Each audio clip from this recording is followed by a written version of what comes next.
The news of a pregnancy triggers a deep, almost biological instinct in society to offer support, resources, and protection. But certain individuals have learned to recognize this instinct and weaponize it for personal gain.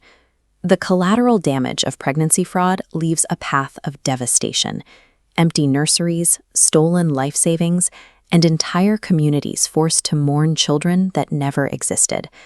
This deception exploits a social contract that most of us consider unbreakable. Investigating what drives a person to fabricate something as profound as a child reveals a disturbing psychological landscape. Behavioral specialists identify distinct pathological motives behind these extreme deceptions.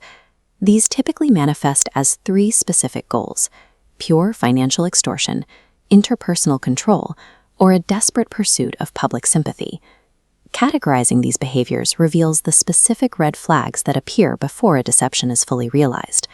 The first profile is the financial grifter. In Portland, Oregon, a woman named Audrey used a fake surrogacy to target her victims. She specifically sought out a devoutly religious couple desperate for a child, offering to serve as their surrogate mother. The transaction was entirely mechanical.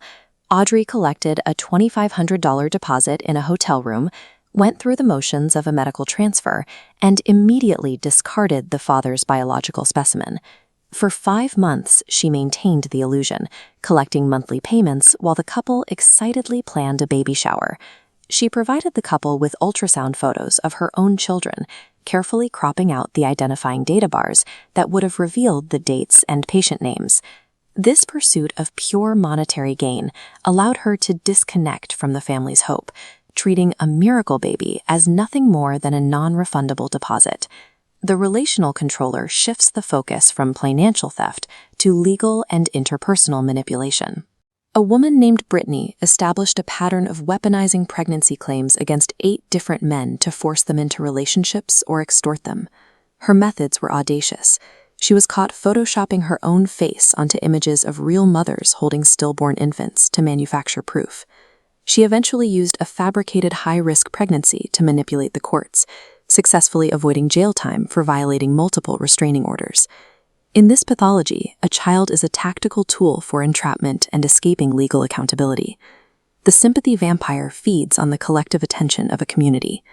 Amy, for example, claimed she was airlifted to Chicago for a life-threatening delivery. She invented a twin pregnancy and a fatal placental abruption, claiming one baby died instantly and the other lived only 20 minutes. To sustain the narrative, she sent a constant stream of dramatic hospital updates to social media followers, posing as her own husband. This stolen sympathy was eventually monetized through an unregistered 501c3 charity she created to solicit donations. She targeted highly vulnerable populations, telling donors the money would support homeless veterans struggling with PTSD. This behavior converts a community's genuine grief into a narcissist's personal spotlight. This diagram charts a standard 9-month pregnancy, but for a fraudster, the trajectory deviates into a manufactured crisis around the midpoint.